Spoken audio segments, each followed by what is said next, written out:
अस्सलामुअलैकुम, मैं हूं शुमाइला नवाज। हेडलाइंस आपने जाने। बुलेटिन का आगाज गिलगित बल्तिस्तान के साबिक चीफ जज राना शमीम के बयान हल्फी के बाद खुलने वाले पेंडोरा बॉक्स की खबर से। राना शमीम के बयान हल्फी से मुतालिक तौहीन अदालत केस की समाअत इस्लामाबाद हाई कोर्ट में हुई। लंदन से कोरियर के जरिए मंगवाया गया राना शमीम का असल बयान हल्फी अदालत आलिया में पेश कर दिया गया। दौरान समाअत चीफ जस्टिस अतर मिनुल्लाह ने रिमार्क्स दिए कि लंदन से आया कोरियर सरबा मुहर है, आप चाहें तो अभी खोल सकते हैं। आपके क्लाइंट मानते हैं अखबार में जो छपा है वो उनके बयान हल्फी के मुताबिक है। क्या इस कोर्ट के किसी जज पर कोई उंगली उठाई जा सकती है? राना शमीम के वकील लतीफ़ आफरीदी ने कहा कि मैंने कब इस कोर्ट पर कोई उंगली उठाई। चीफ जस्टिस ने कहा अदालत को तनकीद से घबराहट बिल्कुल नहीं है। 3 साल बाद एक बयान हल्फी देकर इस कोर्ट की साख पर सवाल उठाया गया है। अदालतों का प्रॉब्लम यह है कि जजेस प्रेस कॉन्फ्रेंसेस नहीं कर सकते, प्रेस रिलीज नहीं दे सकते। राना शमीम ने यह भी तासुर दिया कि इस तहकाकी दस्तावेज नोटरी पब्लिक से लीक हुआ है। अगर ऐसा है तो क्या बरतानिया में उनके खिलाफ कोई कार्रवाई शुरू की गई? केस की समाअत 28 जनवरी तक मुलतवी कर दी गई। खैबर पख्तूनख्वा से सेनेट की खाली नशिस्त पर इंतखाब के लिए पोलिंग का अमल ताहाल जारी है। वज़ीर ख़जाना तैमूर सलीम झगड़ा ने पहला, PTI के अब्दुल सलाम आफरीदी ने दूसरा वोट कास्ट कर दिया। खैबर पख्तूनख्वा असेंबली के पुराने हॉल में पोलिंग सुबह 9 बजे शुरू हुई और शाम 4 बजे तक जारी रहेगी। तहरीक इंसाफ ने अयूब आफरीदी को सेनेट की नशिस्त से इस्तीफ़ा दिलवाकर शौकत तरीन को टिकट दिया था। Shaukat Amirzada ANP, Mohammad Saeed Peoples Party और जाहिर शाह JUIF के उम्मीदवार हैं। 145 अरकान पर मुश्तमिल सूबाई असेंबली में सेनेटर मुंतखब होने के लिए उम्मीदवार 50% से जायद वोट दरकार हैं। PTI के 94 अरकान हैं, JUIF के 15, ANP 12, मुस्लिम लीग नून 7, पीपल्स पार्टी 5, बलूचिस्तान अवामी पार्टी 4, जमात इस्लामी 3 और मुस्लिम लीग काफ का 1 रुकन है, जबकि आज़ाद अरकान की तादाद 4 है।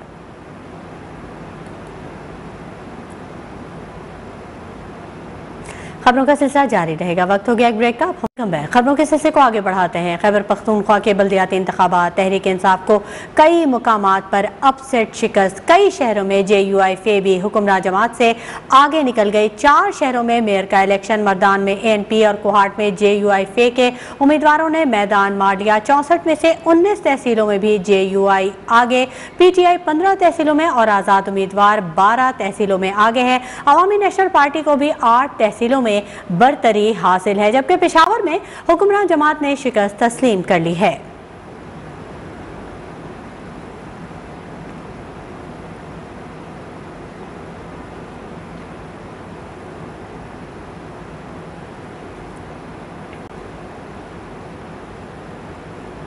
खैबर पख्तूनख्वा में बल्दियाती इंतखाबात के गैर हतमी गैर सरकारी नताइज का सिलसिला जारी है। नताइज के हवाले से तफसीलात जानते हैं। हरीपुर से अदील आवान और बन्नू से अफसफयार खान हमारे साथ मौजूद हैं। बात करते हैं बन्नू की, जहाँ तहसील मेयर की नशिस्त पर जीतने वाले के खिलाफ आज़ाद उम्मीदवार के हामियों की जानिब से एहतजाज किया जा रहा है। जी अफसफयार, बताइएगा क्या मजीद अपडेट है आपके पास?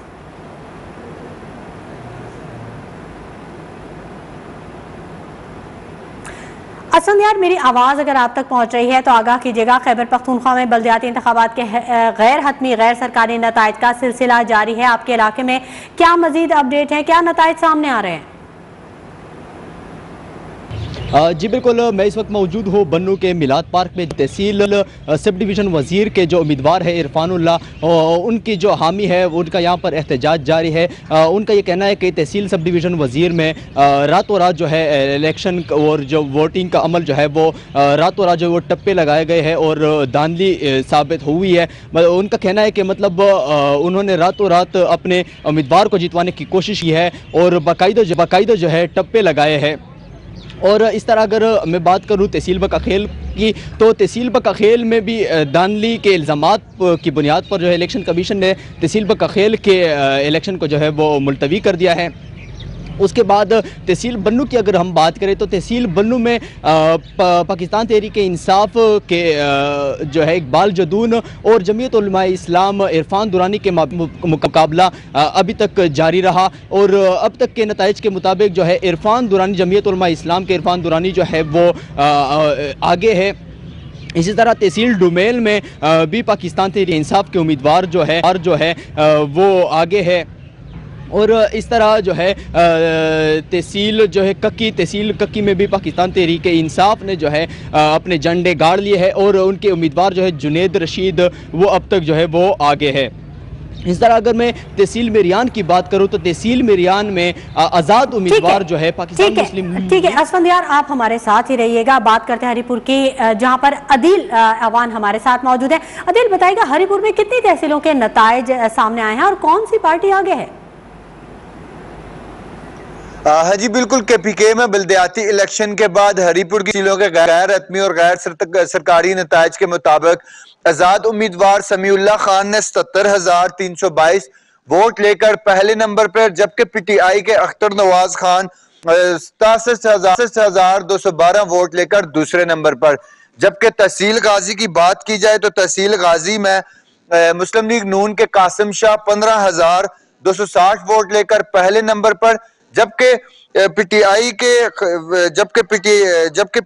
के नवीद इकबाल जो है वो दूसरे नंबर पर आए हैं। अगर इसी तरह बात की जाए तहसील खानपुर की तो तहसील खानपुर में 160 पॉइंट के मुताबिक मुस्लिम लीग नून के राजा हारून सिकंदर जो है वो 6,000 लीड के साथ बसरे बरतरी पर रहे हैं। हरीपुर की 3 तहसीलों में से 2 तहसीलों पर मुस्लिम लीग नून ने मार्का मार लिया है, जबकि हरीपुर की तहसील जो है तहसील हरीपुर में वहां पे आजाद उम्मीदवार जिनका इंतखाबी निशान जग था समीउल्लाह खान, वो PTI के अख्तर नवाज खान को उन्होंने हराकर हरीपुर की तहसील में पहली पोजीशन हासिल किया। जी ठीक है। खैबर पख्तूनख्वा में बल्दियाती इंतखाबात के गैर हतमी गैर सरकारी नताइज का सिलसिला जारी है। हमारे नुमाइंदगान जो कि इन इलाकों में मौजूद हैं लम्हा बलम्हा हमें अपडेट कर रहे हैं। हरीपुर से हमें अदील आवान अपडेट कर रहे थे, जबकि बन्नू से असफंदियार ने हमें अपडेट किया। बहुत शुक्रिया आप दोनों हजरात का। खबरों के सिलसिले को आगे बढ़ाएंगे। पेशावर में सिटी मेयर के इंतखाबात गैर सरकारी गैर हतमी नताइज का सिलसिला जारी है। 521 पोलिंग स्टेशन में से 451 के नताइज सामने आ चुके हैं, जिनके मुताबिक JUI के जुबैर अली 56,006 वोट लेकर आगे, जबकि PTI के रिजवान खान बंगश 45,015 वोट लेकर दूसरे नंबर पर हैं। वक्त हो गया, खबरों के सिलसिले को आगे बढ़ाते हैं। गवर्नर स्टेट बैंक रजा बाके ने कहा है कि कुछ कंपनियां गुज़िश्ता साल अपने टारगेट पूरे नहीं कर सकी। कुछ एरियाज़ हैं जहां मज़ीद काम करने की ज़रूरत है। मुल्तान में एग्रीकल्चर क्रेडिट एडवाइजरी कमेटी के इजलास से खिताब में कहा कि किसान को उनकी ज़रूरत के मुताबिक क्रेडिट नहीं मिल रहा। हमें मुस्तक़बिल में एग्रीकल्चर सेक्टर में नए स्टेप उठाने की ज़रूरत है। बैंकों के लिए इस साल का टारगेट 1,700 अरब रुपये रखा गया है।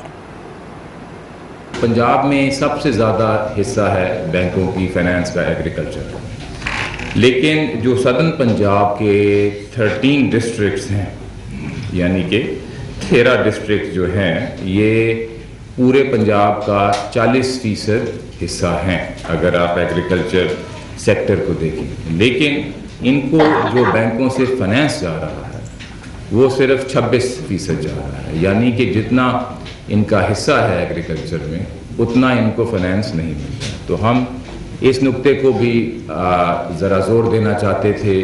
और महंगाई के मारे आवाम पर एक और बिजली बम गिराने की तैयारियां। सेंट्रल पावर परचेजिंग एजेंसी ने नेपरा को बिजली की कीमत में 4 रुपये 33 पैसे इजाफे की दरख्वास्त दे दी। इजाफा नवंबर के फ्यूल प्राइस एडजस्टमेंट कीमत में किया जाएगा। सेंट्रल पावर परचेजिंग एजेंसी की दरख्वास्त पर समाअत 29 दिसंबर को होगी।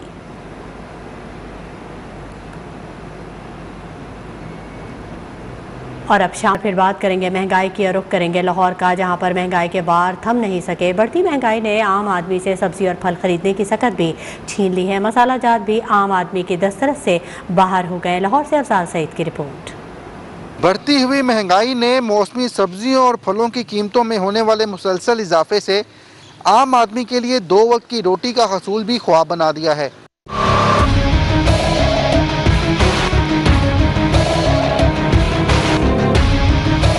महंगाई के इस दौर में आवाम का जीना बहुत मुश्किल हो गया है। गरीब बंदा है जो 400-500 रुपया दिहाड़ी है उसकी, दूध 120 रुपये किलो है, सब्जी जो 100-150 रुपये से कम तो सब्जी नहीं मिलती, कैसे गुजारा होगा गरीब बंदे का।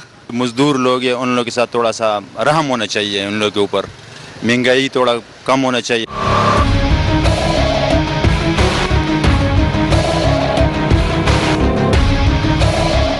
बढ़ती हुई महंगाई का कंट्रोल ना होना प्राइस कंट्रोल मजिस्ट्रेट्स की नाकिस कारकर्दगी का सबसे बड़ा सबब है। कैमरामैन शाहिद बशीर के साथ अफजाल सईद, न्यूज़ 1 लाहौर। महंगाई के तूफान ने जहां हर चीज़ को जकड़ लिया है, वहां सब्जी के साथ मुफ्त मिलने वाली हरी मिर्च, धनिया के रेट भी आउट ऑफ कंट्रोल हो गए हैं। इसी हवाले से शहरी क्या कहते हैं, आइए जानते हैं जुनैद मलिक की इस रिपोर्ट में। महंगाई ने जहां दीगर चीज़ों को अपनी लपेट में लिया है, वहां पुदीना, धनिया और हरी मिर्च भी महंगी होती दिखाई दे रही हैं। गरीब आदमी जो पहले इन पर गुजारा करता था, अब उसका क्या ख्याल है, आइए ये उनसे ही जानते हैं।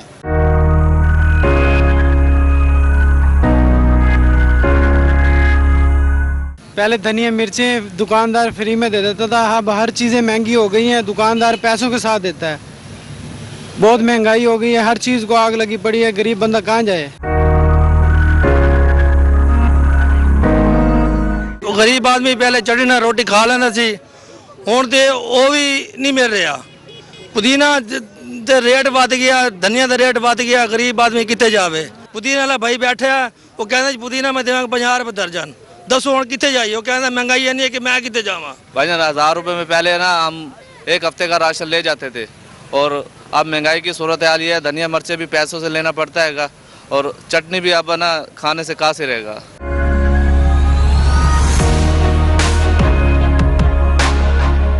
धनिया, पुदीना, मिर्ची भी बहुत महंगी हो गई हैं, जिसकी वजह से हम वो भी नहीं खा सकते। उसके साथ चलो पहले रोटी तो खा लेते। खबरों का सिलसिला जारी रहेगा, वक्त हो गया एक ब्रेक का। Welcome back. यहाँ आपको बताएं कि दावे, ऐलानात, पॉलिसियाँ सब नाकाम। मुल्क भर में गैस बहरान ने हुकूमती कारकर्दगी का पोल खोल दिया। कराची के शहरी होटल से महंगा खाना खरीदने पर मजबूर, तो इस्लामाबाद में भी खवातीन के लिए घर का किचन चलाना मुश्किल हो गया। लाहौर में भी गैस न होने से लोगों के चूल्हे ठंडे हो गए हैं। मुल्क के छोटे बड़े शहरों में भी गैस बहरान ने लोगों का सुकून छीन लिया है। कोई मजबूरन लकड़ी जलाकर गुजारा कर रहा है, तो कोई महंगा सिलेंडर खरीदने पर मजबूर है। लेकिन हुक्काम के कानों पर जूं तक नहीं रेंग रही।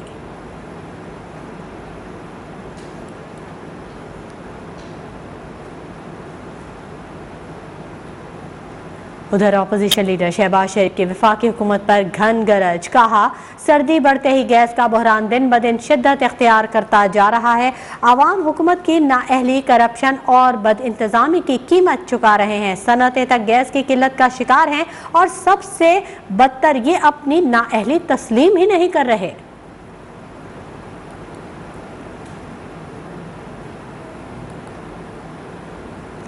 एनसीओसी ने बूस्टर डोज के लिए अमले की हद में कमी का फैसला कर लिया है। वफाकी वज़ीर असद उमर की ज़ेर सदारत इजलास में फैसला हुआ कि 1 जनवरी से 30 साल से ज़ायद उम्र के अफराद बूस्टर डोज के लिए अहल हैं।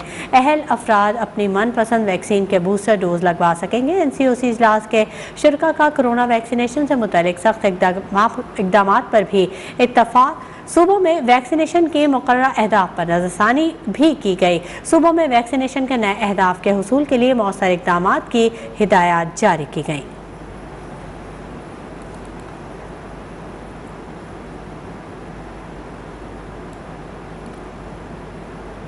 बात करेंगे मौसम की, तो मुल्क में जाड़ा जोबन पर आ गया। कराची, लाहौर, इस्लामाबाद में ठंडी हवाओं का राज है। शहरियों की कुल्फी जम गई है। बाला इलाकों में खून जमा देने वाली सर्दी से निज़ाम ज़िंदगी मफलूज होकर रह गया है। कश्मीर की वादियाँ बर्फ़ से ढक गई हैं, लोग घरों में महसूर हैं। गिलगित में भी झील, दरिया, नदी, नाले सभी जम गए हैं। खैबर पख्तूनख्वा के पहाड़ों ने भी बर्फ़ की चादर ओढ़ ली है। मरी, अयूबिया, नारान, कागान, गिलियात में भी गज़ब की सर्दी है। शहरी कपकपा उठे। बर्फबारी के सयाहती मकामात बंद कर दिए गए हैं। महकमे मौसमियात के मुताबिक लह -15 सेंटीग्रेड के साथ सरतरीन इलाका रहा।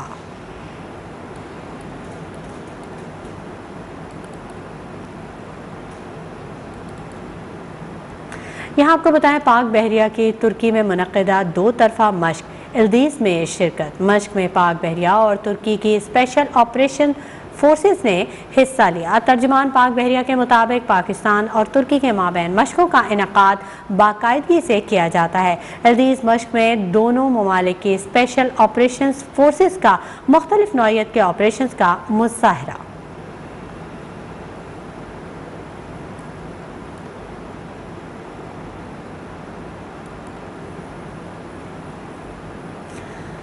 फिलिपाइन का रुख करेंगे, जहां समुद्री तूफान से बड़े पैमाने पर तबाही हुई है। हलाकतों की तादाद 200 से तजावुज कर गई है। समुद्री तूफान रॉय से कई घर मलबे का ढेर बन गए। 3 लाख से ज्यादा अफराद बेघर हुए हैं। अस्पताल, स्कूल, इमारतें, सब कुछ तहस नहस हो चुका है। फौजी, कोस्ट गार्ड, रेस्क्यू टीमों के इमदादी कामों में मसरूफ हैं, जबकि सैकड़ों अफराद महफूज मकाम पर मुंतकिल कर दिए गए हैं। रिपोर्ट के मुताबिक दर्जनों अफराद लापता हैं। 250 के करीब जख्मी हालत में है। समुद्री तूफान रॉय से फिलिपाइन में बिजली का निज़ाम दरहम बरहम है। मवासलाती राब्ता मुनक़ता है, जिससे रेस्क्यू टीमों को मुश्किलात का सामना है। तूफान से international federation of red cross और रेड क्रिसेंट सोसाइटी ने मुतासरा इलाकों में इमदादी कार्रवाइयों के लिए आलमी बरादरी से $22 मिलियन इमदाद की दरख्वास्त की है। खेल के मैदान से आपको बताएं, पाकिस्तान में आलमी क्रिकेट की बहाली का तसलसल। न्यूजीलैंड क्रिकेट टीम आइंदा साल पाकिस्तान का दौरा करेगी। चेयरमैन पीसीबी रमीज राजा से न्यूजीलैंड क्रिकेट के चेयरमैन मार्टिन सेंडन की मुलाकात में केविस के दौरा पाकिस्तान को हतमी शक्ल दी गई। न्यूजीलैंड क्रिकेट टीम पाकिस्तान में 2 टेस्ट और 3 वनडे मैचेस खेलेगी। मेहमान टीम अप्रैल 2023 में एक बार फिर पाकिस्तान आएगी। न्यूजीलैंड क्रिकेट टीम पाकिस्तान में 10 वाइट बॉल मैचेस पर मुश्तमिल सीरीज खेलेगी।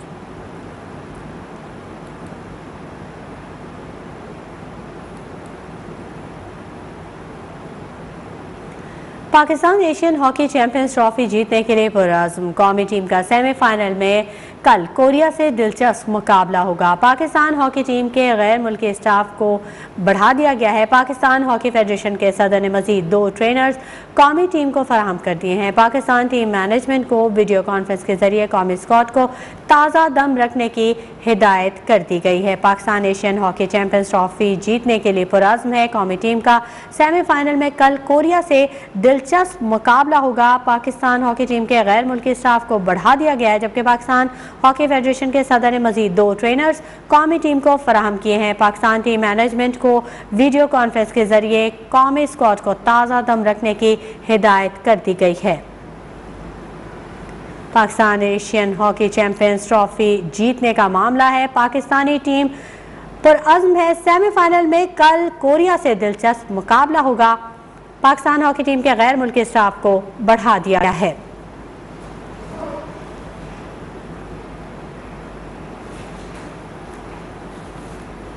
न्यूज़ रूम से फिलहाल इतना ही। मजीद खबरों और अपडेट्स के लिए आप विजिट कीजिए हमारी वेबसाइट news1.tv। न्यूज़ 1 के साथ